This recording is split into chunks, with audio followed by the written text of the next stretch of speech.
Welcome home. Home? Don't you recognize your old stomping grounds? This is Earth, France, about, 3.5 billion years ago, give or take an eon or two. Smells awful, doesn't it? All that sulfur and volcanic ash. Really must speak to the maid. Q, is there any point to all this? Look.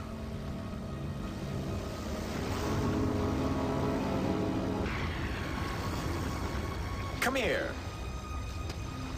There's something I want to show you. You see this? This is you. I'm serious. Right here. Life is about to form on this planet for the very first time. A group of amino acids are about to combine to form the first protein. The building blocks of what you call life. Strange, isn't it? Everything you know, your entire civilization, it all begins right here in this little pond of goo. Appropriate somehow, isn't it? Too bad you didn't bring your microscope. It's really quite fascinating. Oh, look. There they go. The amino acids are moving closer and closer and closer. Oh, nothing happened. See what you've done? Are you saying that I caused the anomaly? And that the anomaly somehow disrupted the beginnings of life on Earth? Congratulations.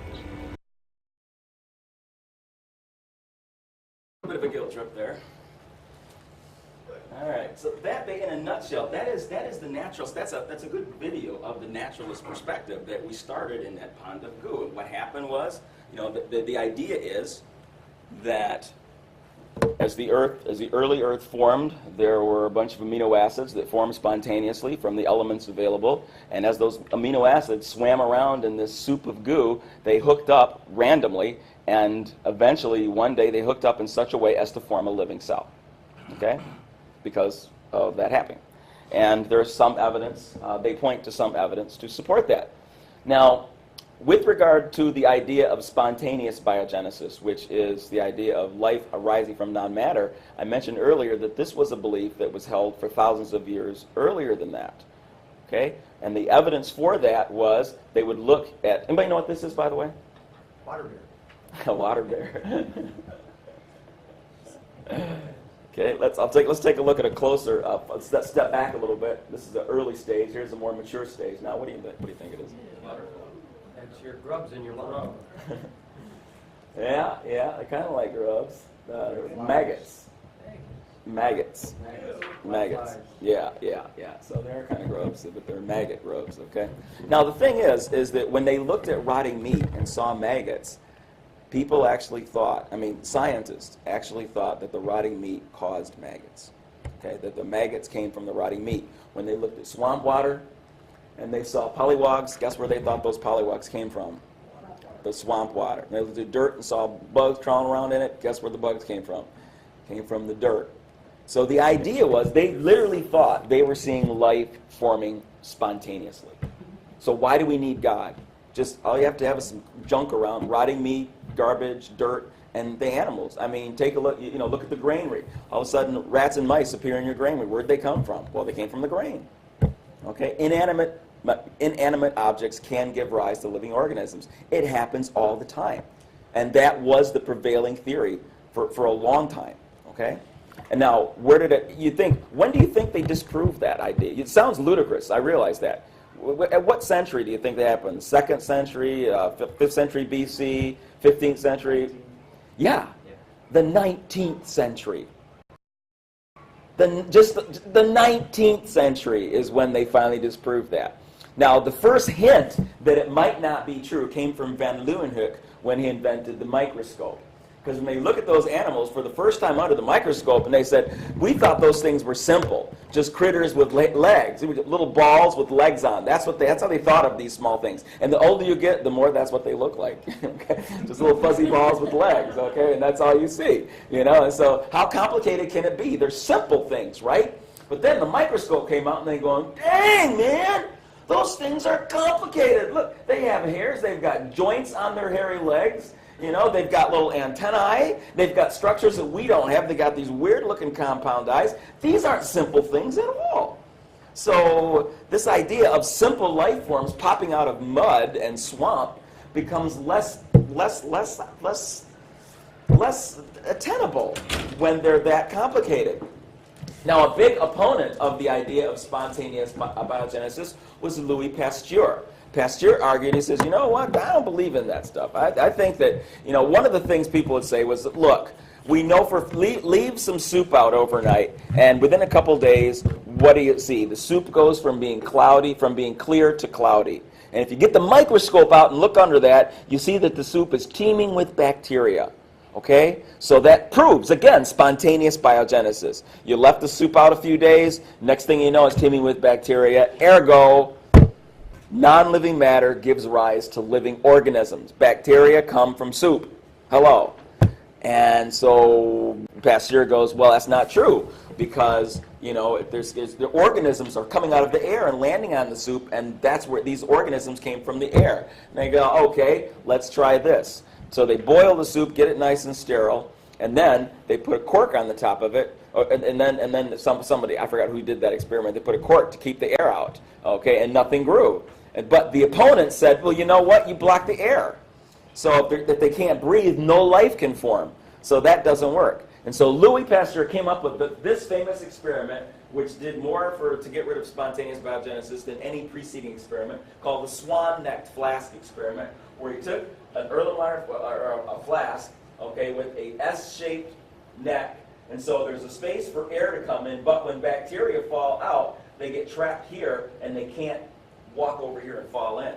And so when you use that, so we have access to air, you boil the soup, you let it cool down, and you wait days and days and days, and no bacteria form. And for most people, that was the last say in spontaneous biogenesis. Okay, yeah? I forget who, but didn't somebody try to do the same type of idea with the maggots and the fly, and they put the rotting meat Yes. like a jar, and they Yes. put a screen over it? Yes, They yes, saw the yes. flies leave, and the maggots were on the screen. That's right. So That's they right. figured, That's oh, right. The same idea. The same idea. You're right. All right. Now, so I say, well, the idea of spontaneous biogenesis died. However, the not so spontaneous for evolution of life, that particular theory came alive. That was introduced by Alexander Ivanovich Oprin. And what Oprin said was that, life doesn't form spontaneously necessarily, but given enough time, over eons, over millions of years, life can form from non-living matter. Okay? And so we have, you still can go from non-living matter with enough time to life.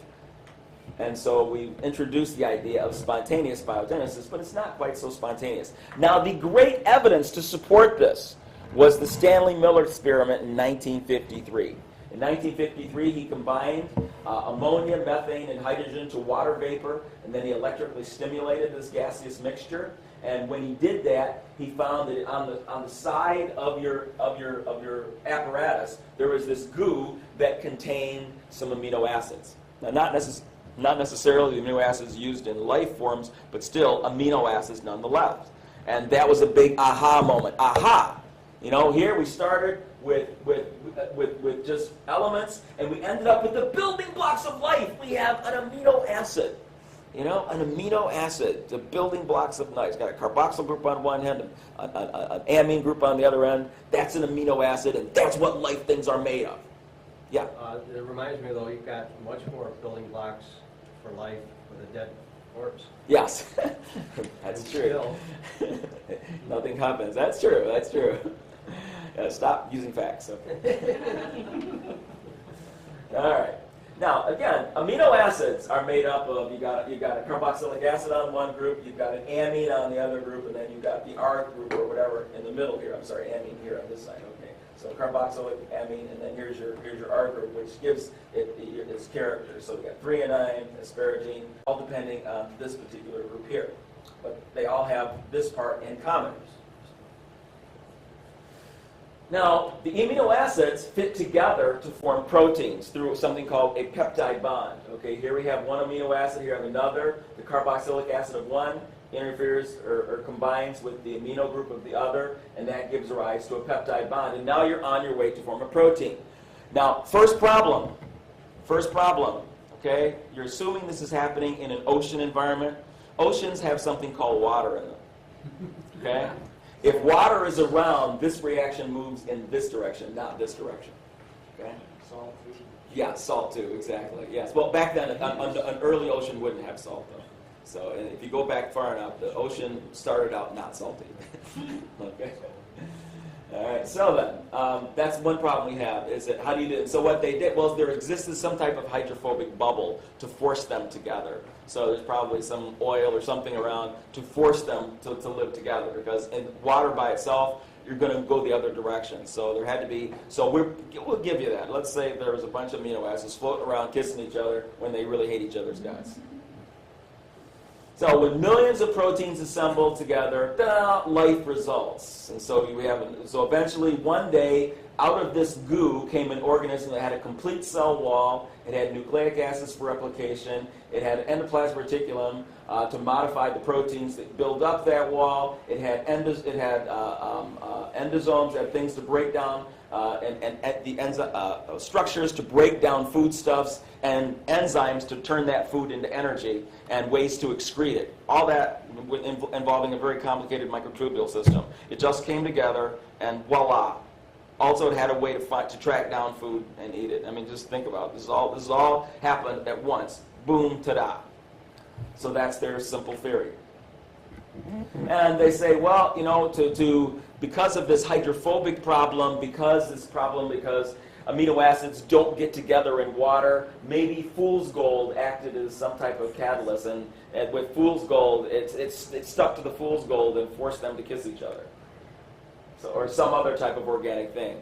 Or some amino acids have been found on meteors. Maybe that's what did it. Maybe amino acids came from meteors, and those contributed in the process.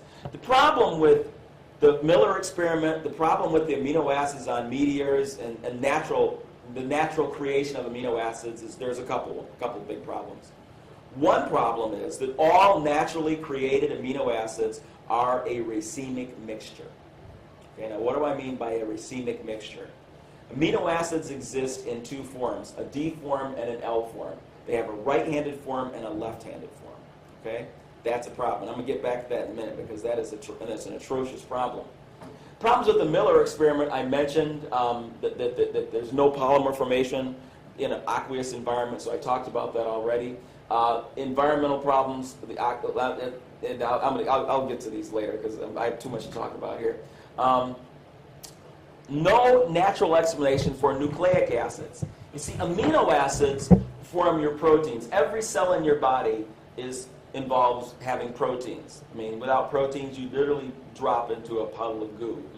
You have to have proteins. All living animals have proteins. But in order for you to be alive, in order for that cell to reproduce itself, in order for that cell to make cell products, okay, to help it live and eat and function, you need nucleic acids. Adenine, thymine, cytosine, guanine, okay? You need nucleic acids, RNA or DNA, usually both, okay? There is no natural mechanism to make nucleic acids. None. In fact, if you Google it, nucleic acid evolution, you get one paper. And this paper, nucleic acid evolution and minimization by non-homologous random recombination, that has nothing to do with the evolution of nucleic acids. That's simply a technique for figuring out the sequence of an existing strand.